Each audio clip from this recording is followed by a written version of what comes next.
live going for our Q&A, Ask Me Anything about history and social studies. This is part one of our usual weekend lineup where we do all sorts of friendly neighborhood history here. We answer all of your questions about history and social studies every Friday and Saturday at 6 p.m. Eastern. And this weekend, we have a live stream lecture for you at 4 p.m. Eastern on Sunday, as we always do on the topic of the Renaissance.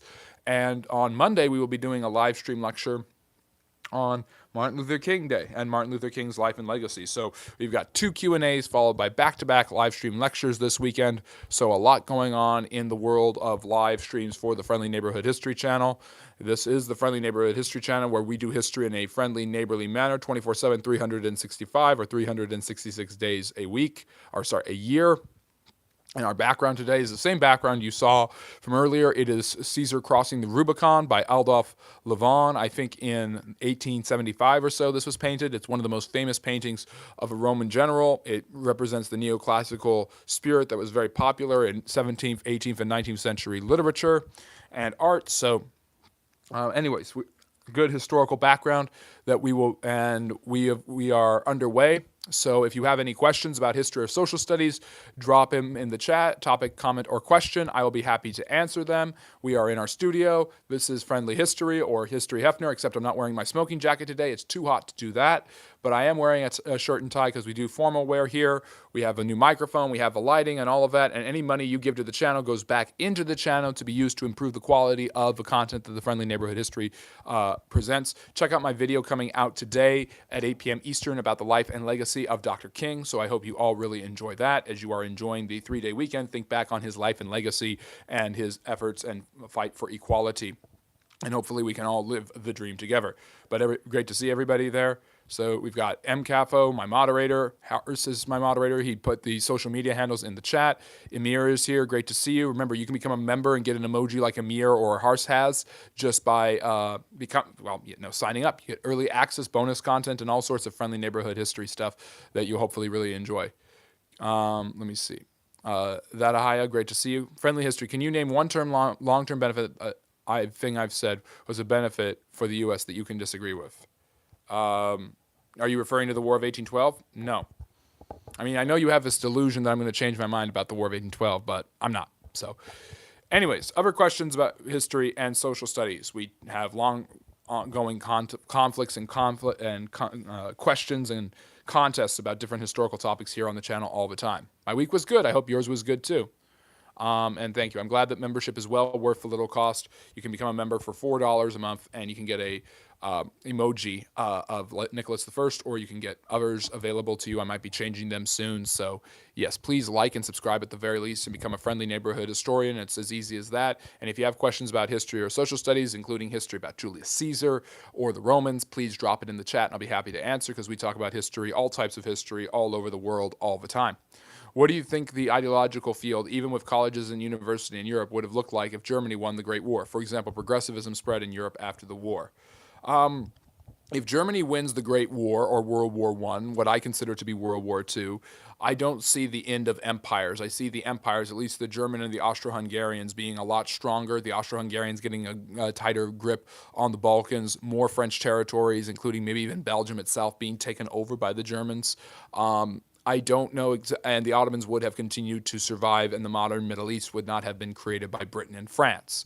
The Great War, World War I or World War II or whatever you want to call it, has often been seen as a war that was really pointless. The war to end all wars was one full of suffering and death and nothing really happened, but that's not true at all. The real historical narrative shows that the war had a lot of moral points to it and a lot of things changed because of that war. You saw the dissolution of 4 empires, Germany, the Austro-Hungarian Empire, the Russians, and the Ottomans because of it.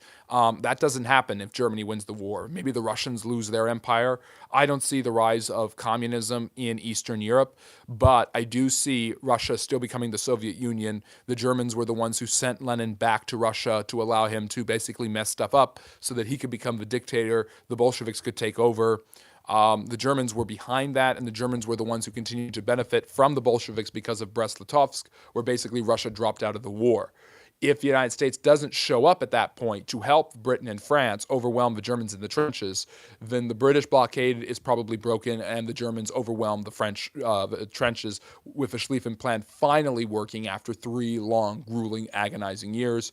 And I think that's the time when Germany wins the war, basically breaking the resolve in this war of attrition of the British and the French, and winning a very Pyrrhic victory full of the same modernism and disillusionment that would have happened had Britain and France won, which is exactly what happened. So I see a lot of people being punished. I don't see Japan becoming as militarily aggressive because they are not given the rewards that they want. I don't see Italy falling to fascism, and I certainly don't see the rise of the Nazis if Germany does win the Great War. So was it better for history overall that the Allies, Britain, France, and the United States won the First World War or the Great War?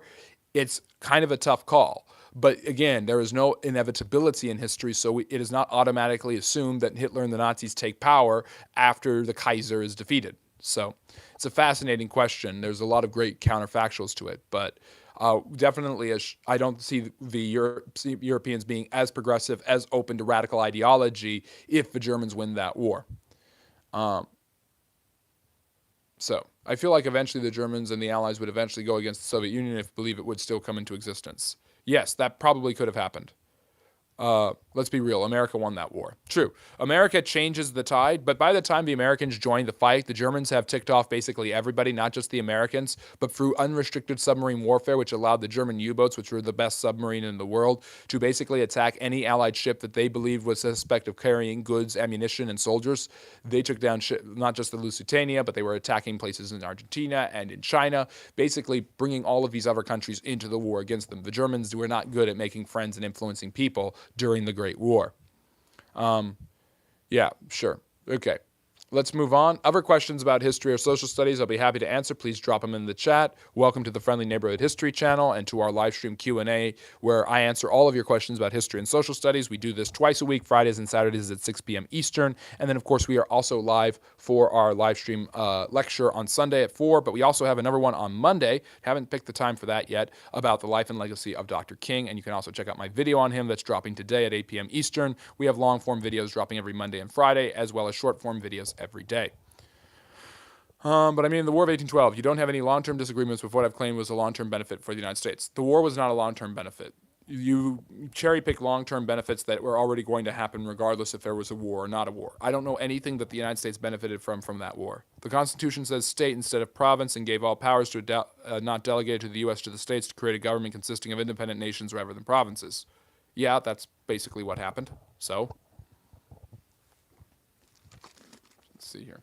Other questions about history or social studies? That wasn't a question. I guess somebody just wants to talk about the Constitution. But yeah, what do we want to talk about with history and social studies today? What are we interested in? So you haven't ever heard some of my listed things of the long-term effects of the War of 1812. I don't remember them, and I really don't care to. I don't think you're right about the War of 1812. I'm not interested in the War of 1812. I talk about it ad nauseum. So there shouldn't have been a civil war. And gave all powers not delegated to the USA to the state to create a government consisting of independent nations. No, that's absolutely nonsense. There is nothing even in that allows states to secede from the Union and form their own governments or own country, to create to have once been part of the United States and to leave. That is not anywhere in that language. Do you like Madison beer? I mean, who doesn't? Idi Amin. Idi Amin was the dictator of, I believe was it Rwanda? Or Uganda. Uganda. He was the dictator of Uganda in the 1970s and 80s. He was extremely repressive, like many African oligarchs and dictators in the late 20th century. He was extremely repressive of the people, and he killed a lot of them, imprisoned a lot of them. He was eventually overthrown in a coup d'état, which was very common in African countries. He was also known for cannibalism, so he wasn't just brutal and aggressive. He was also quite barbaric. How old am I? I don't say my age. I don't share my age. I let people guess, and I'm usually flattered by how young they think I actually am. But anyways, other questions. How can you be a Jewish and an atheist at the same time? Judaism is an ethnicity. It is not a religion necessarily. Or being Jewish is an ethnicity. Judaism is the religion. I can give a few examples of long-term impacts from the War of 1812. The Americans got the key to the Monroe Doctrine, unique military reforms. The British began losing their grip on the Americas. The British didn't lose their grip in the Americas because of that. The British weren't out to stop the Americans, and the Monroe Doctrine would have happened anyways. Explain this fascination of the golden era marginal tax as on the rich, rates on the rich, like redistribute policies help the working class somehow. Well, what do you mean by the golden age? Do you mean like the 1940s and 50s? Tax rates were extraordinarily high for very wealthy people in the United States. This also helped fund social programs. It helped expand the welfare state with Social Security and later the creation of Medicare and Medicaid during the 1960s. But make no mistake about it, the rich found tons of loopholes, like they always do and always will do, to not pay 70 to 90% marginal income tax rates. The tax system was a very progressive, very aggressive system, but it wasn't fully as idyllic as many people who want to tax the rich think it was. Yes, these tax rates were extremely pervasive, but were not that successful, at least in the terms of getting people to pay 70 to 90%. However, the wealth that they did pay was instrumental in developing the keys to a welfare state and the creation of a social safety net in the United States in the 1950s and 60s. If Jesus is a person and Jesus is God and Jesus was Jewish, then God was Jewish, unless you're redefining words to escape the conclusion. Well, I'm a historian. I'm looking at all of this from a historical perspective. Jesus of Nazareth was a Jewish rabbi who claimed to be God. That's all I can say. And of course, he dies. He's executed by Pontius Pilate. The historical evidence seems to suggest that the Gospels are a very accurate depiction of the life of Jesus of Nazareth. And of course, the big historical question is, did he actually rise from the dead? Did somebody actually walk out of that tomb on Easter morning? Anyways, other questions about history or social studies? I'm happy to answer them. Please like and subscribe if you haven't already. We rely on everyone to support the channel. And if you want to give a monetary support through a super chat or through becoming a member, we really appreciate it, but there's no pressure whatsoever. Liking and subscribing is absolutely free, and you get tons of great content here at the Friendly Neighborhood History channel if you do that. So, what else? Other questions, topics, things like that.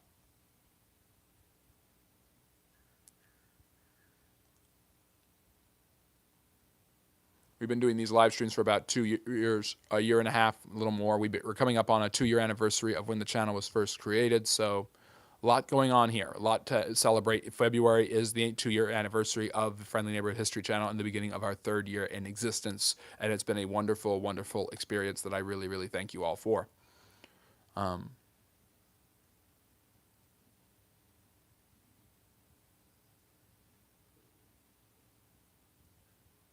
So what else do we want to discuss? What else do we want to talk about?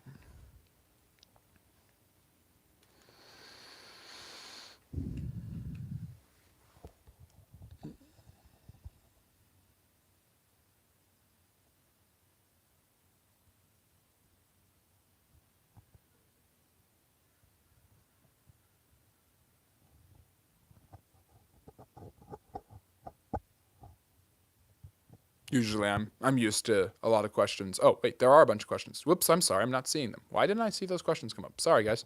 Hello, Faraz, good to see you.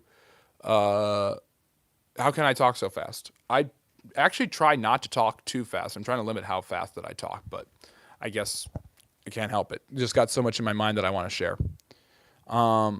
After the Revolutionary War, when did America and Britain become allies? Great question. The United States and Britain were antagonistic, obviously, in the War of 1812. About 40 years after the American Revolution, they fought another war. And then basically after the Civil War, after Britain flirted with the idea of recognizing the Confederacy, and Lincoln stopped them by reminding them that the war was about slavery through the Emancipation Proclamation, Britain and the United States started to get closer together. Obviously, they realized they had a shared cultural and historical as well as linguistic history and shared culture, and really the Americans are part of an Angloid world that was created by British exploration and colonization in places like Canada and Australia as well. So the United States having close relations with Canada was important, and by the beginning of the 20th century, the United States was linking itself closer and closer to Britain, and obviously fought the Great War with the British. However, what really changed everything, probably solidified it permanently, was FDR's close relationship to Churchill, the Atlantic Charter, and Lend-Lease, which was basically the United States agreeing to help the British fight the Germans without sending soldiers themselves. And of course, the United States fought with the British against the Germans in the last World War, what you call World War II, what I believe to be World War III.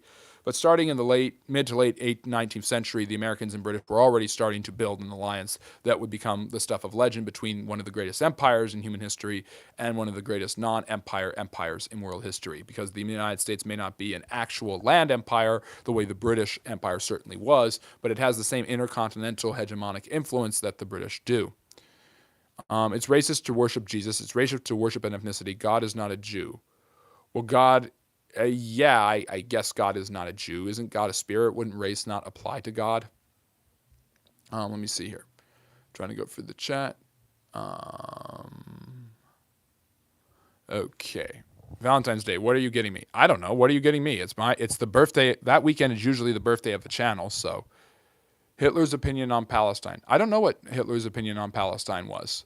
I know he met with the Grand Mufti of the Palestinian people and was very, very committed to eventually getting all of the Jews in that area wiped out. And the Grand Mufti got away with nothing, and Hitler obviously killed himself. So, thank you. I like the guesses about my age.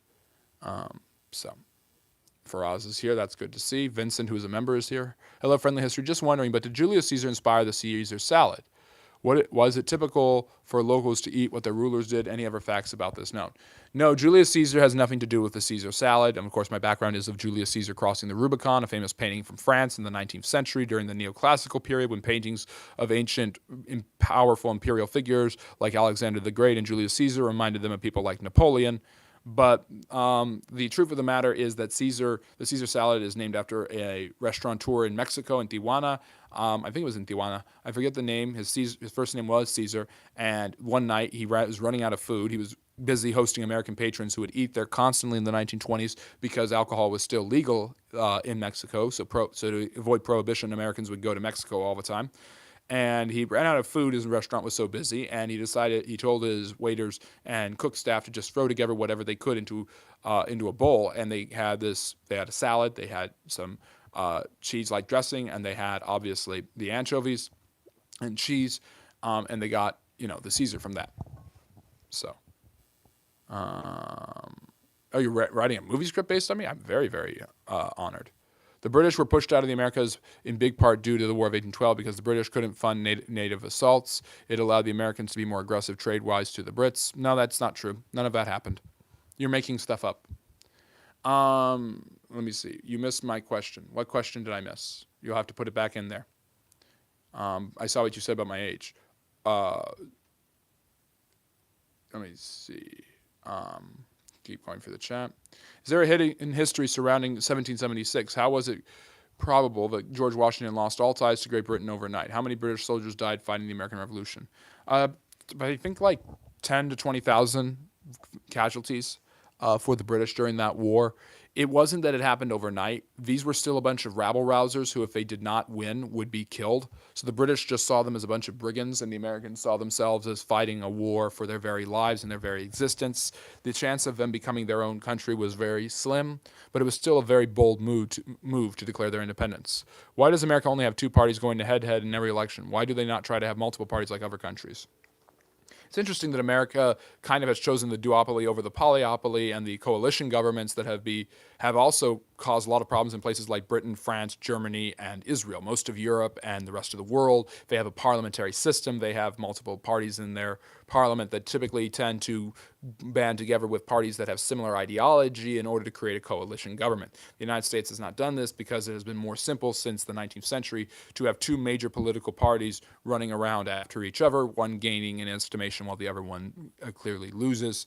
I think it's just an American culture of us versus them that prevails rather than us versus them and plus us and someone else versus them and someone else. It's a very dualistic narrative that Americans have sold themselves politically on for the last couple centuries.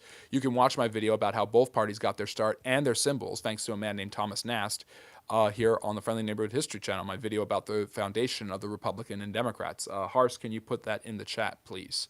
Do you have a favorite Viking? Harold Bluetooth, the inspiration for Bluetooth. the two Norse abbreviated letters of his first and last name do in fact form the symbol for Bluetooth. Yeah. Let me see here. Did you ever play any Total War games? Example, Rome Total War. Played them all the time. Just watching videos about them today. A lot of nostalgia. I don't have time to game like I used to, but love the Total War games. And a late Happy New Year's to you too, James. Great to see you. Hello, Juckhead. Great to have you here. Let me see. Whatever. The Titanic was rediscovered in 1986 by who? I don't know off the top of my head. James Cameron. It's probably my best guess. Most of the world had pagan religions centuries before the Bible was invented in the Middle East. Christianity really belongs in Southeast Asia. You mean Southwest Asia, because the Middle East is technically part of Asia. Friendly history. If I were to continue to talk to you about the War of 1812, would you remember what my position is? Long-term versus short-term impacts result of war, or do you not care enough? I don't think that it's. I think it's a complete categorical error to say because long-term the United States was better off because of the war. The United States was better. Your argument is basically the United States was better off long-term because of the war. I think that's negligible. I think the United States would have been better off long-term whether they won or lost that war. I think that it has nothing. It's immaterial. I don't think that losing or winning a war necessarily means you gain or lose something. It depends on how much punishment you will receive, how what's the word, litigious, and how punishing your opponent wishes to be. And I don't think the United States dealt with the British being very much in a punishing mood, so it allowed the Americans to kind of do their own thing. Yes, you get some benefits out of a war. You get benefits out of losing or winning almost any war. I don't think it really changes the United States. Sorry. Let me see here. In my movie script, your real name is Hank Douglas. You are framed for murder, so you change your name to Friendly History to hide, but you come to love history, then you meet a handsome man named Faraz. Well, that sounds very, very interesting. I'd be honored to read the script when it's done. Do you know about the pogroms of Jewish people from Europe and Russia? Yes. Pogroms were quite, as much as people on the internet would either have you believe that they didn't happen, are made up by Jews who run the world, or are good and necessary, and we should bring them back. So it went from, the cycle of anti-Semitism is just hilarious. It didn't happen. Okay, it happened, but it didn't happen. Okay, it only happened a little bit. Well, it actually happened a lot, but that was a long time ago. And then it's like, oh, actually, we do care about history, but we love it. We wish this would happen more often. We need this back nowadays. Pogroms were basically legalized persecution of Jews, abuse of women, murder of men, rampaging and destruction of businesses. Think of Kristallnacht, when the Nazis went through destroying Jewish businesses and synagogues in 1934. This was basically legalized Kristallnacht all throughout the Russian Empire. The Poles did it. The French did it. This lasted for centuries. The Jews were blamed for every major disaster in the world, like the Black Death, for instance, because kosher sanitation laws allowed Jews in the 14th century to live at a much higher rate than their Christian neighbors in Europe during that time. So it's basically, I know a lot about the pogroms. In fact, they were so intense in Russia in the late 19th century that they motivated many Jews to flee to the United States, where the Jews built up quite a large population in many of the cities. And of course, as we know, according to our friends on the far right and on the internet, took over the world. The most persecuted group in the world took over the world and secretly controls the world. The people that have been the target for persecution on the highest levels secretly run the entire world. It's just so absurd. Jews are hated if they fail, and they're hated if they succeed. They're hated when they're abused, and they're hated when they're loved. It's absolutely absurdity. Or as what was his name? Christopher Hitchens would call it obscene wickedness, which is one of my favorite historical phrases. The UK was Catholic and Christian almost 2,000 years ago because of the Roman Empire. The Roman Empire wasn't Christian 2,000 years ago. Catholicism didn't exist 2,000 years ago. Christianity is about 2,000 years old. Hello, it's Jack. Favorite empire? Either the Russians are there, the Romans are there, the British are there, Napoleon's empire. I love all of them. They're all kind of in a close dog race for me. And you travel the world and find with him to find the meaning of life, and you discover that the meaning of life is love for history. What do you think about this idea for a movie script? I love it. But a lot of people won't be interested in that because a lot of people just don't love history. That's my sign off to say love history. I mean, if people would actually realize what history can teach us about who we are as people, that's the beauty. That's what the meaning is. The meaning of life is to learn what it means to be human. It means to learn what it means to be alive. And I find my meaning of life through history because it teaches me exactly what it means to be human, what it means to be alive, how it means to live, and it gives me a lot of pointers of should and shouldn't, and what ought to and what is. which is one of the biggest realities you have to learn in life, is what ought to be and what is. You are half Irish and half Lebanese, and your name is Hank Douglas. You mentioned the name. What's up, Alex? Great to see you again. Let's go history stream. Yep, we'll be here today, tomorrow at 6 p.m. Eastern, and Sunday and Monday. Monday for a special MLK live stream lecture, and a live stream lecture on Sunday about the Renaissance. My great-grandfather was captured by the Germans and was secretly fed by one good German, and now I'm here. Thank God you're okay. What are your favorite books? Oh, I have a lot. Brothers Karamazov, if you want to go with fiction, The Lord of the Rings. Dune is an incredible book. I'm just talking about fiction books I love. Pride and Prejudice. But nonfiction books, historical books. Let me see. I love Thucydides. If I'm going ancient, John Calley's Never Surrender is an excellent book. There's a lot, but I've got quite a few. If you want to really learn the truth of what happens to the British right before they really get involved in World War III, or what you call World War II, read John Calley's book Never Surrender. Yeah. Why were the Italians so bad in North Africa during the 39 to 45 war? George Patton. The Italians actually weren't bad. It was the British and Americans who proved to have a superior military, as was common. That's what commonly happened to the Italians. You only believe the U.S. was going to have long-term impacts because the U.S. was at the mercy of the U.K. Can you explain how against they were, or by how much the British destroyed the U.S.? I'd say it was about a 70-30 victory for the British. The Americans sued for peace. The loser always sues for peace. The Americans got the peace treaty they wanted, and they got favorable terms. I think it owes more to British beneficence than it does American exceptionalism. The British just didn't want to deal with it anymore, and the main objective of that war was the Americans wanted to stop impressment. The British needed impressment of sailors because they were fighting against Napoleon. And by the time the war was over, Napoleon was defeated. And had been defeated twice, by the way. So the war was kind of unnecessary. I mean, I don't know any war in history where the capital of a nation is burned, where the president or head or a leader or king flees, and they win that war when they sue for peace. Can you name one war where that has happened in human history? And then maybe we'll go back to the drawing table on this. Do you believe it's absolutely possible that another civil war will happen? Has it already begun? No, I don't think. As many people are worried about the growing political division. Political polarization in America is quite common. It was highly politically polarized in the 1960s. It's probably about the same rate today. High levels of political polarization, clear hatred between the left and the right, does not necessarily entail another civil war. Do you know why Luxembourg is almost 70% foreign national? How is it this country's functioning like a tourist center? Belgium is like 73% of their babies are foreign born. I don't know about Luxembourg being that major. Okay, so this is something that's going on in Europe right now, and I don't want to talk about politics too much, but I will address it just giving a qualifier. The vast majority of European nations, especially in Western Europe, are still overwhelmingly white European, French, British, German, but they have a exponentially growing minority population of immigrants from the Middle East and North Africa who eventually, by the end of the century, at the latest, will not only outpace the growth of the native-born population, which is already well under replacement rate, but will supersede it so that they are the majority, and all of a sudden white people will be minorities in historically white countries. And this is a huge issue for a lot of people in the AfD and the Reform Party and the National Front in France, Marie Le Pen's folks. So it's a simple strategy that has been showing beneficence and kindness to the rest of the world, taking responsibility for the colonialism of the Europeans in the 19th and 20th centuries by basically saying we were responsible for that, so we will take in refugees from destabilized areas of the world because we understand that part of that destabilization may be because of the war on terror, the Arab Spring, or long-term colonization of these lands that was totally involuntary and happened without the consent of those people who live there.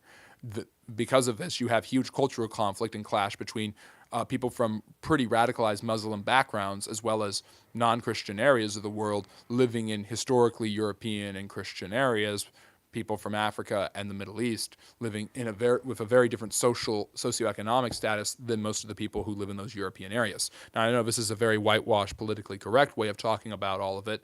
This is not surprising. A, this should not be surprising. B, you should learn from history. And C, this is going to continue for a long, long time. And no matter what the far right in Germany wants to do, or any other country in Europe, there's going to be continual ramifications of dealing with these immigrant populations. You can't just all ship them away. You've earned a subscriber. I will urge more to subscribe to you, sir. Well, I really appreciate that. I can use as many pushers as I can get. Always been a fan of late Roman Byzantine. Yes, it is quite incredible that the Byzantine Empire could have fallen like the West did, but due to its large resource centers and its cosmopolitan, it's kind of its own Pax Byzantium kind of attitude where they were pretty peaceful and stable. They actually don't fall. And because of emperors like Justinian and Basil the Great, they actually expand and become pretty impressive in their own right. So I love the Byzantines. I'm reading Justinian's Flea right now by William Morse or something, and it's really, really good. I love learning about the Byzantines. I love learning about any history I don't know enough about, and I love Justinian. I think he's one of the greatest emperors in history to learn about. So really enjoying that. So great suggestion, Skeletor. Was the Islamic Caliphate in the 7th, 8th centuries actually inclusive to other races and religions and thoughts about Islamic Golden Age? Well, the Islamic Golden Age was a pretty successful time for the Islamic world to produce literature, art, music. Islamic art is much different than Western art, where Western art tends to focus on the individual. The Islamic art focuses, much like the mathematical and scientific discoveries of that time, on the balance and conformity in nature, the uniformity in nature, and the natural laws that govern the universe, showing balance and order and beauty, something that they believe Allah is responsible for. Allah is not depicted, Muhammad is not depicted. However, the beauty of the creation of Allah is depicted. And so the Islamic caliphates, the Umayyads, and especially the Abbasids after them, really take it to heart about learning about the world, synthesizing the philosophies of the ancient Greeks with Islamic theology, taking the art and literature and math and science and basically all the educational topics they could, and learning and making new discoveries in them. This is where Al-Khwarizmi creates algebra and the algorithm. He's the basis for both of those things.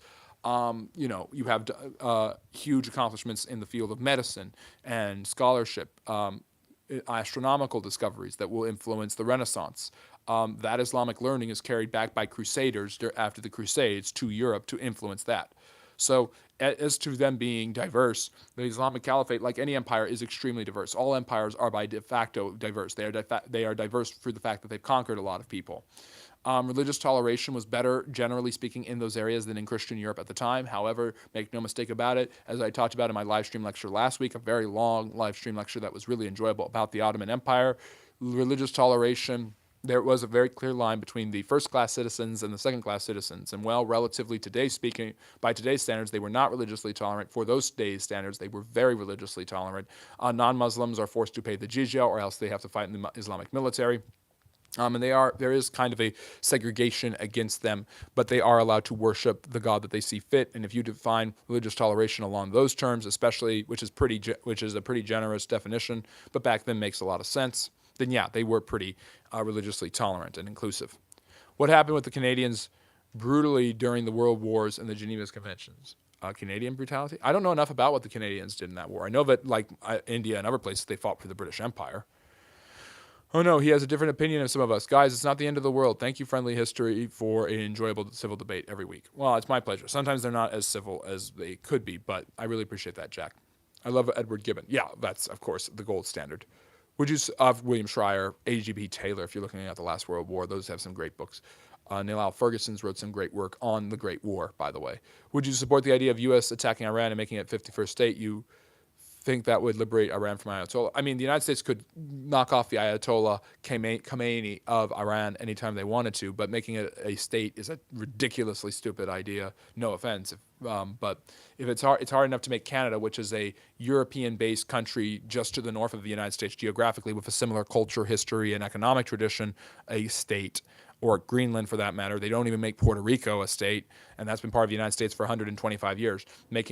Making Iran a state would be almost impossible. Making it a territory, also really, really difficult. How about religions before Judaism? Interested in any of those? I'm interested in all religion because I'm interested in all of history.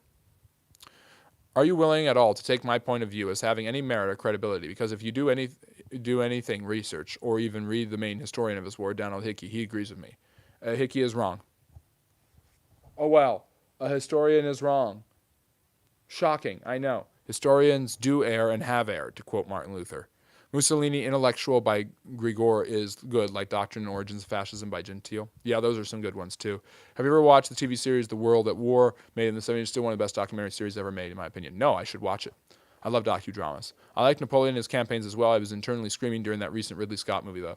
Yeah, it's an over-the-blown, ridiculous beef of a movie that Ridley Scott unsurprisingly made. But I do love Napoleon, and I do need to see it because Napoleon is my favorite figure in history. Maybe I'll do him as my background tomorrow. And a ciao to you, E-Dog. Good to see you. I always come to your lives and ask questions about history and social science. Why not ask me a question about history and social science once for a change? Though I'm not as smart as you. Well, you're very, very smart, and it's my job. My job is to serve you. That's why I don't really reveal my name or anything personal about me, really. It's my job to deliver history, be the vehicle that delivers history and all sorts of content and information to you guys. And that's what I love to do, and I do it all the time. I don't have any questions for you right now, but if you want to share anything about Persian or Iranian history, I'd be honored to hear it from you. The more I know, the better off I'll be here. And I'm also on TikTok and Patreon and Substack, as you can see by the pinned comment. How did the Ottoman Empire destroy Greece?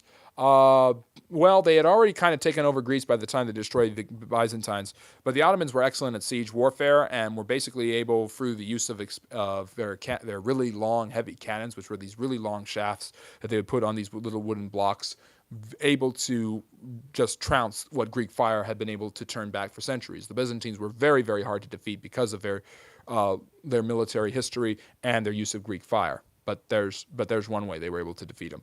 Basically, the Ottomans were the best siege best siege warfare empire maybe ever.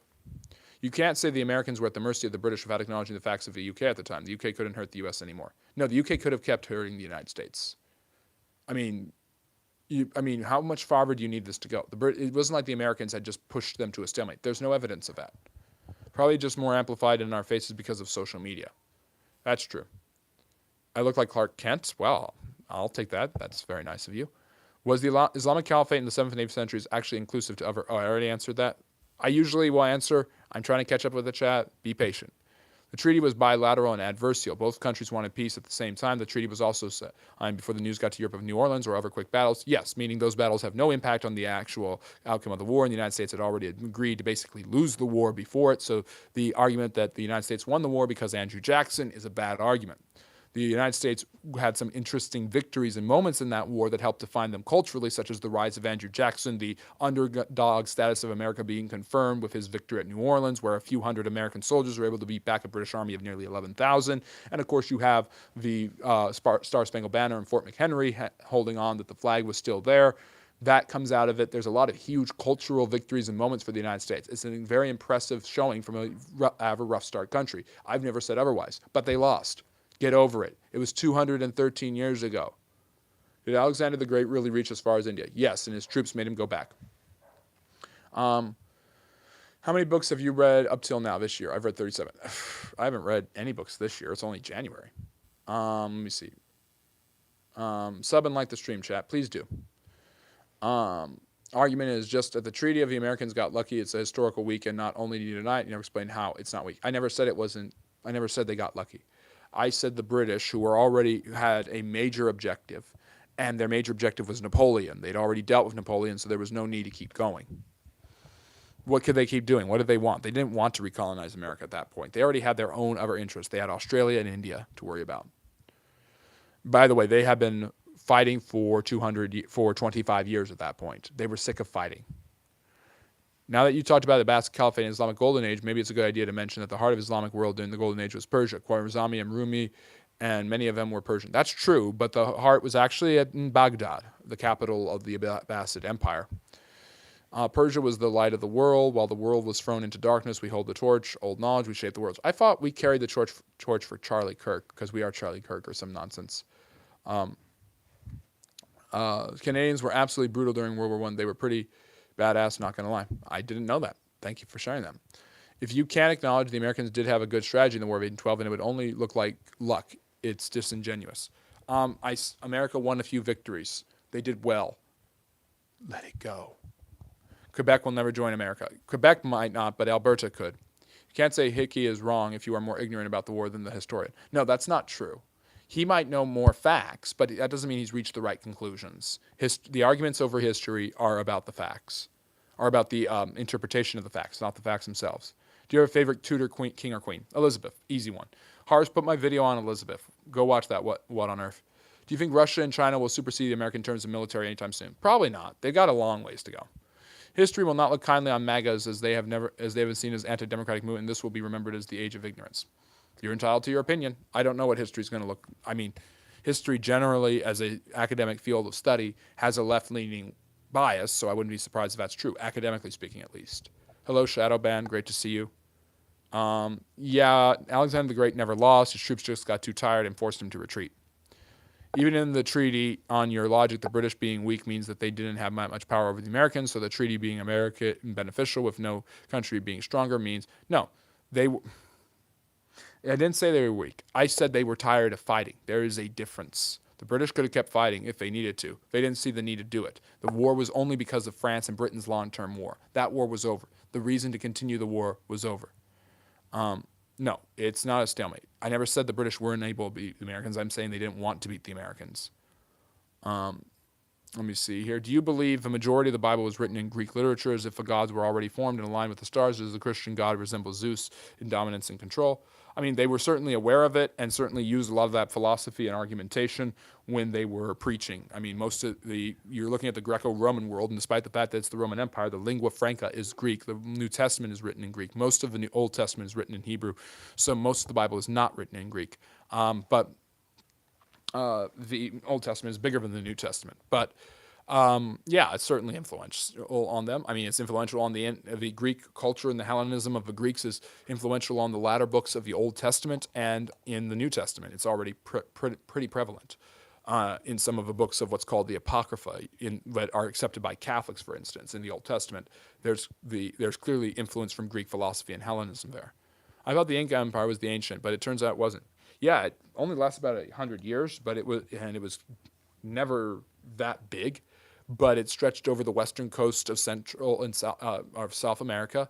Of course, it built large cities like Machu Picchu and Cusco in the hills so that it was easier to see their enemies and be closer to the gods. The quipus is how they kept these little string beads they attached to the end of their clothing and garments and other things was how they kept track of business deals and things like that.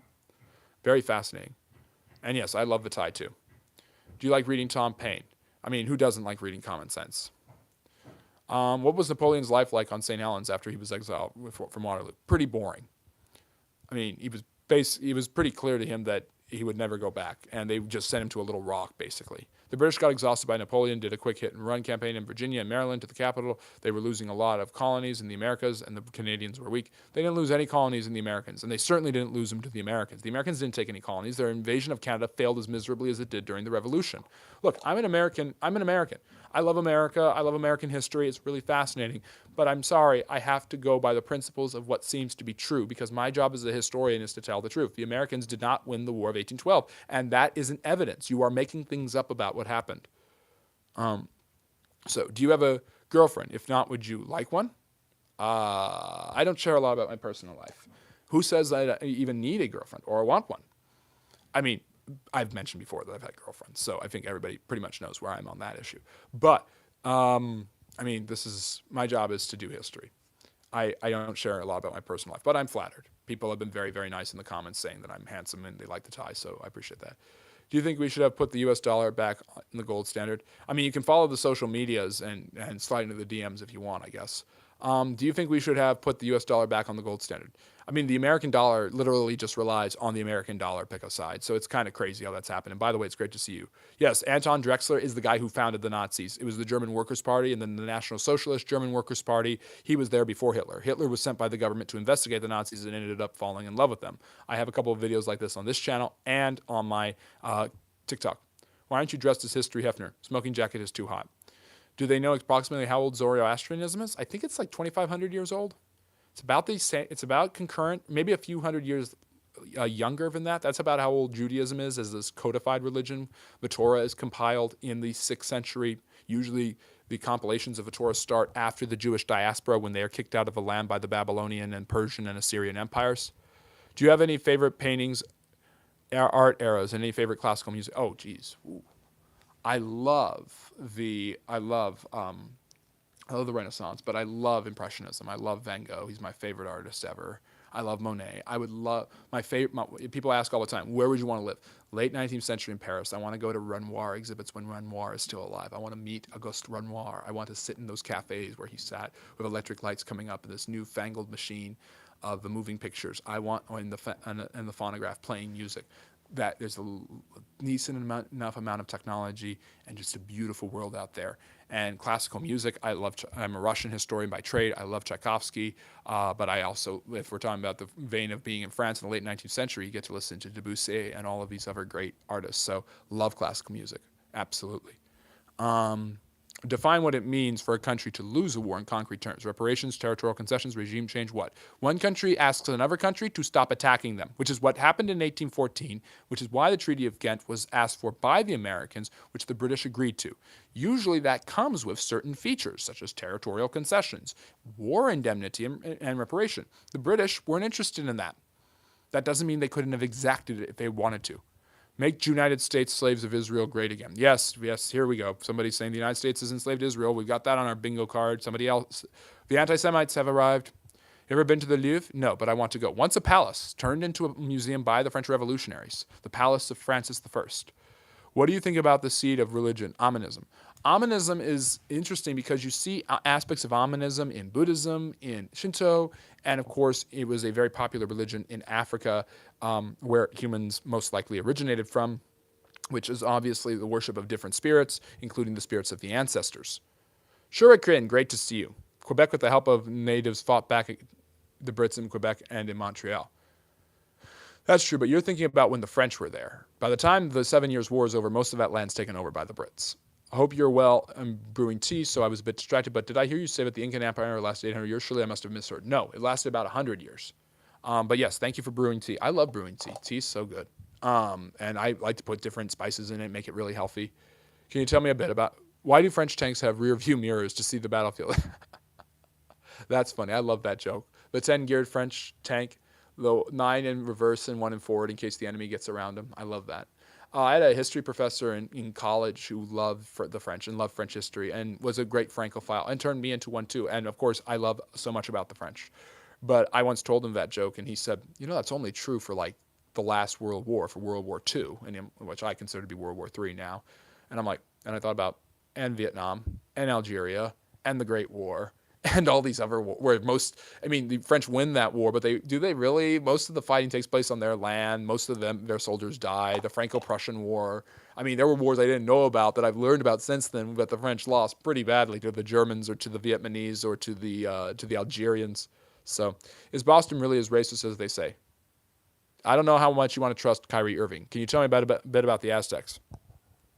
Kind of take over the remains of a power vacuum that had existed in that area since the fall of the Mayas, enslaving other natives like the Zapotecs, for instance, and basically turning them into tributary states where they would sacrifice the slaves taken from these areas to their gods. And this was seen as so barbaric that Cortez decided to destroy them. But he doesn't just go in there and kill all of them. He takes a large number of enslaved peoples and basically says, hey, if you don't want your people to be sacrificed to Quetzalcoatl anymore, ally with me. And he's able to overthrow and kill Moctezuma, and a huge, massive slaughter of the Aztecs ensues, and they are immediately put into an Ecomenida system by the Spanish and turned into second-class citizens. Divided by race, united by racism. Are you talking about Boston now?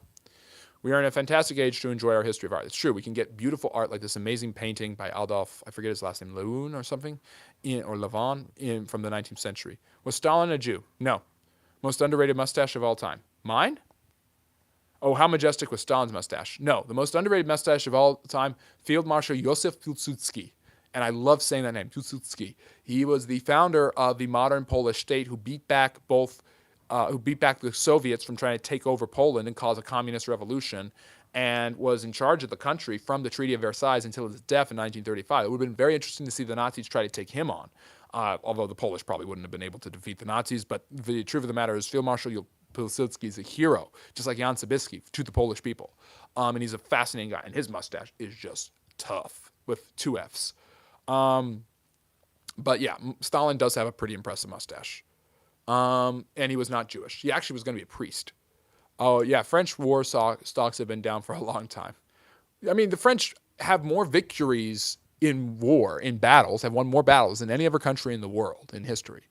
And of course, that's because of Napoleon.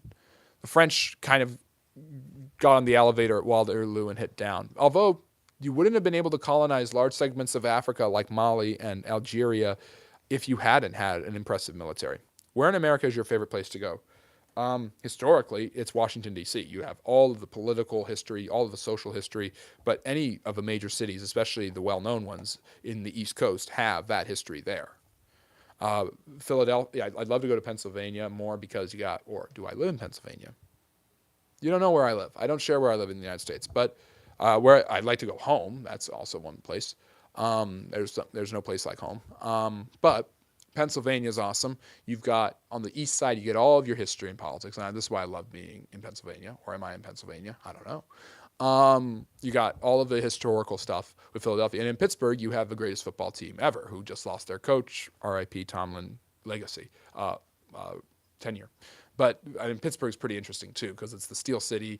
Pittsburgh, if Philadelphia represents the creation of the United States in the 18th century, Pittsburgh represents the development of the United States into an industrial powerhouse in the 19th and the story of immigration, because Pittsburgh is just settled by huge numbers of European immigrants that came in the 19th century and early 20th century who bring their Catholic faith with them. That's why you have a priest blessing the fields at Heinz or Acrisure, wherever those Steelers play. Let me see. You do know that the British proposed conditions for Russia to the Americans while the U.S. kept fighting. Yeah. Those are called terms of surrender. Countries do that all the time. Okay, I already knew my ears were going, but I don't think I could handle you talking about an 800-long Incan Empire. It's pretty crazy that they only lasted a century, yet we think of them as so ancient. Are you Christian? I don't share my religious views. I've always said that I believe in a higher power, but I don't go farther than explaining that. I think my cats are communists. They expect free food and keep talking about Mao. Ha ha ha. That was funny. In fact, that is so funny. I'm pinning that for today.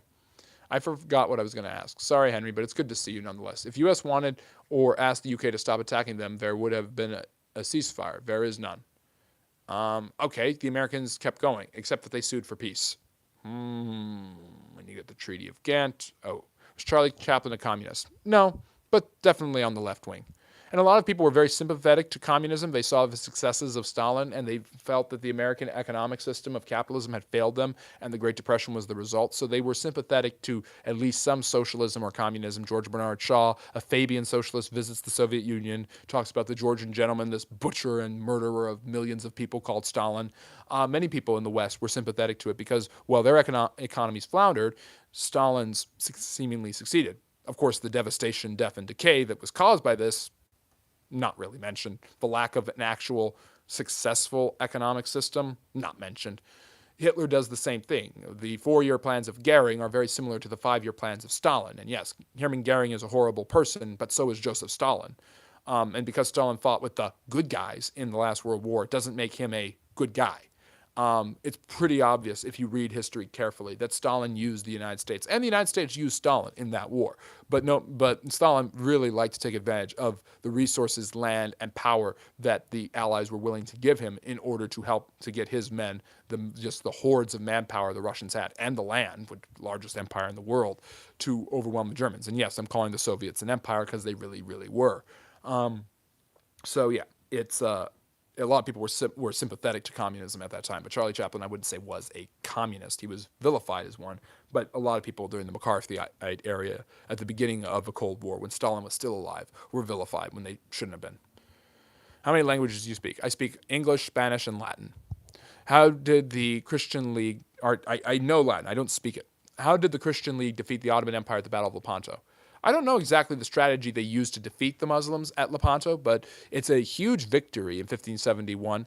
Basically, the Holy League was a conglomeration of Habsburg and Venetian and Italian allies, with the Papal States being involved too, where the Habsburgs, who ruled over Austria and Spain at the time, were able to pull from their vast amount of resources to build a substantial enough navy to send back the Muslim threat. It is one of the biggest naval battles in European history, one of the biggest successes in European history against the Muslims, and basically guaranteed that both Austria and Rome would not be attacked by the Ottomans, although the Ottomans would be back attacking Austria and Vienna in 16 years, and then King Jan Sobieski of Poland, who I just mentioned, shows up. Yes, all history is connected. What causes some countries to be underdeveloped by a UN standard? Will the Earth ever evolve past refugee camp? How many wars are left? I don't know how many wars are left. I don't know about the refugee camp. I think there's underdeveloped is clearly what is the infant mortality rate? What is the median income? Are you growing economically? Are you shrinking? What is the status of your infrastructure of your cities? So Rome in the 4th century AD, Western Roman Empire would be a developed country. Rome in the 6th century after the fall of that empire would be an underdeveloped country. Yeah, it's a crazy record how many battles Napoleon won. He has the best record for someone who fought that many battles. What conditions are required for a world war? I think you've got to have multiple continents going into it. I think you've got to have large-scale colonial involvement like you do in India and North America during the 7 Years' War, for instance. And I think you've got to have Europeans wanting land, which is basically how every world war starts. I mean, the Germans started all 3 of them, if you want to think about it. If you want to be pretty reductive but also pretty intense, the Prussians are the ones who deny Maria Theresa her right to rule over the Austrian people under Frederick the Great. That causes the War of the Austrian Succession, which becomes where he takes Silesia, and then the Austrians attack him in Silesia, and that's what causes the First World War, the 7 Years' War. Then you've got the Kaiser pushing the Austro-Hungarians, and then of course you have Hitler. So, yeah, you could say that all of them, another staple is being caused by German aggression, although that's not really fair fully. Who do you think will start World War III? World War IV? I don't know. It's not going to be Germany. Heard a story that Roman soldiers were paid in salt. Surely that can't be right. Yes, salt was a priceless commodity and could often be exchanged for monetary value.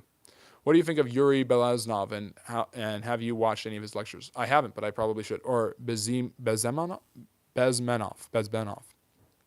What Trump really wants? USA, Germany, Russia alliance against weak? No, I don't think Trump has any really doesn't have any affinity for the Russians. He doesn't act like somebody who does. I just think he doesn't care.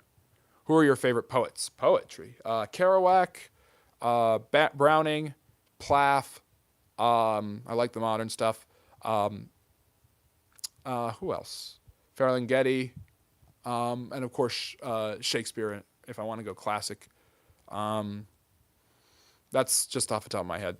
And, Frost. Who doesn't love Robert Frost? And E.E. Cummings. Furthermore, what could Britain have demanded if this was mercy? They couldn't have done none. Indian buffer zone, limited Western expansion, maritime rights reaffirmed. Why didn't the British end on U.S.? They didn't want to. They had no desire to. This was a war in their mind. This was a war of American aggression. America declared war on them, not the other way around. It wasn't their job to just take things. They weren't trying to take things. You know what I always say to a moment like, beware the Ides of March, Caesar? Oh yeah, that's true. This is the Rubicon passing. Elia iacta est. The die is cast. Uncle Joe, he was our friend. No, he really wasn't. I don't see any evidence to suggest that I'm a Christian, but whatever. What Hollywood actor or actresses most influenced history? Frank Sinatra helped get JFK elected. Obviously, Marilyn Monroe became the sex symbol that inspired the sexual revolution. She posed for Playboy. She was a nude model when she was Norma Jean. This is all true, by the way. When you look at the influence of culture and history, Marilyn Monroe's up there. Sinatra is up there. Charlie Chaplin, as we already mentioned. These are definitely a few of the ones, but those are just their impacts on the culture at the time. I think Reagan has to be up there because he becomes the president of the United States, and pretty impressive, impactful one at that. So, you believe there have already been 3 world wars? Yes, the 7 Years' War of the 1750s and 60s is the First World War. Was the murder of the Romanov family by the Bolsheviks planned all along, or did events spiral? Was there a way they could have gotten out of Russia? They wanted to get out of Russia. Lloyd George prevented them from going there, believing that it would spread the revolution to Great Britain as the war came to an end in the Western Front. They basically, more or less, the Bolsheviks kind of just decided that the White Russians were gaining too much in momentum and would use the Tsar as a rallying cry for Russian patriots, and this would turn the peasantry against them, so they ordered his execution. How was Gibraltar? Gibraltar's huge. That's why the British take it from the Spanish.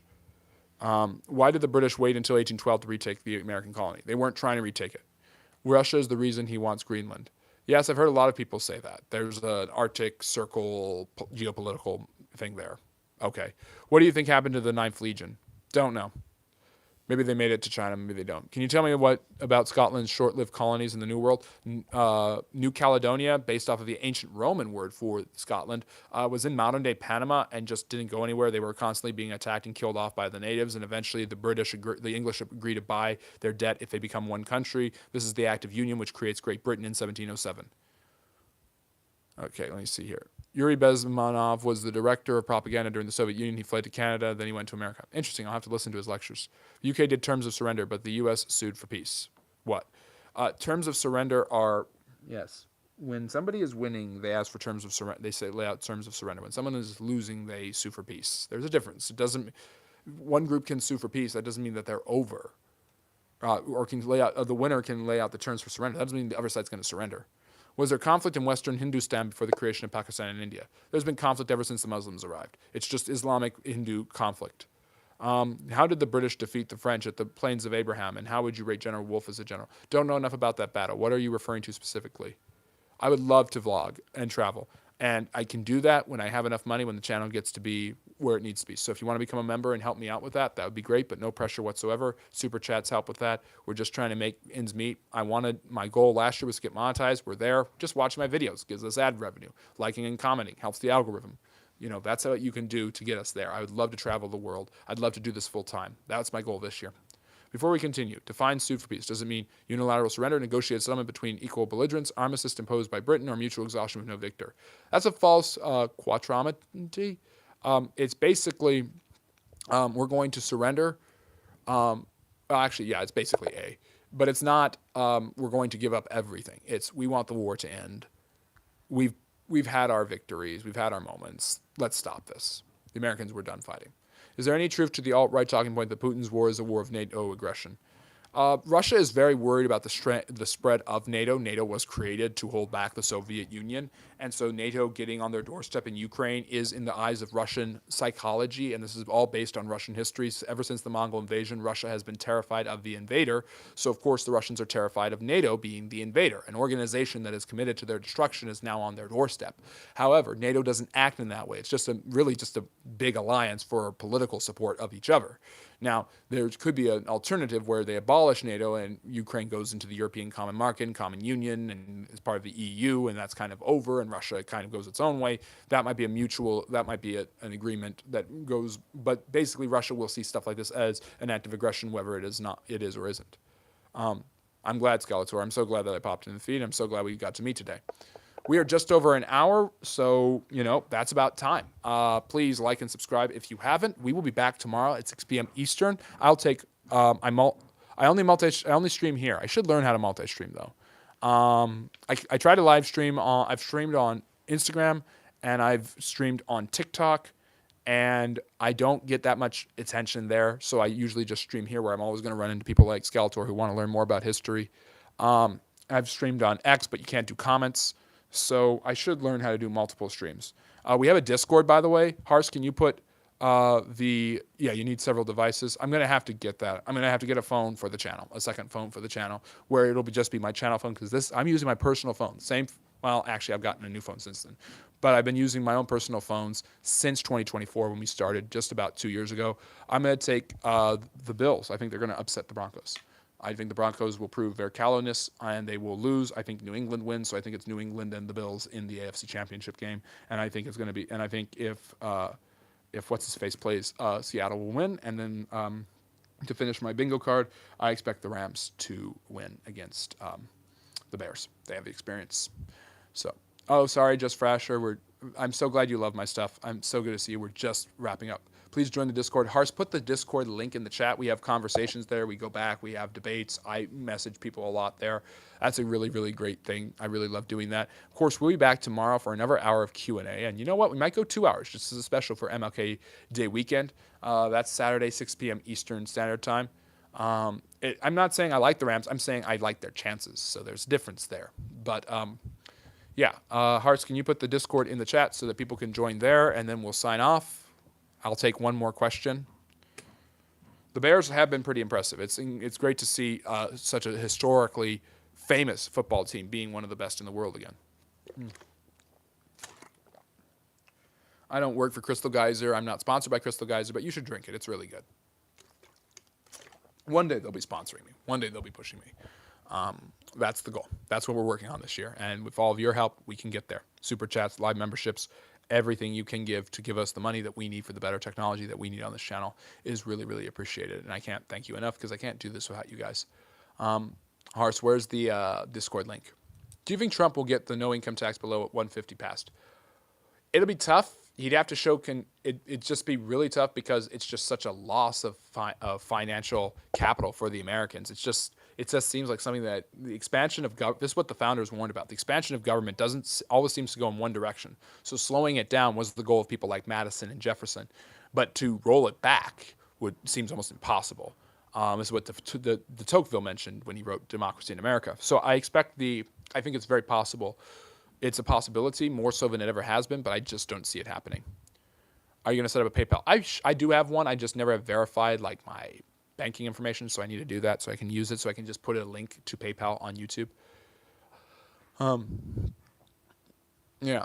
Okay. Well, please join us on Discord if you can. It's friendly history. It shouldn't be that hard to find me on Discord. But hope springs eternal, and I hope you all have a really, really great Friday. Take some of the knowledge you learned, impress your friends or the love of your life when you go out tonight. Stay safe. We'll see you again tomorrow. Me and Julius Caesar signing off here at the Friendly Neighborhood History Studio, where we do history in a friendly, neighborly manner, 24/7, 365 and 366 days a year, about all sorts of topics all around the world, all throughout history. Take care, and as always, love history. Bye-bye, everybody.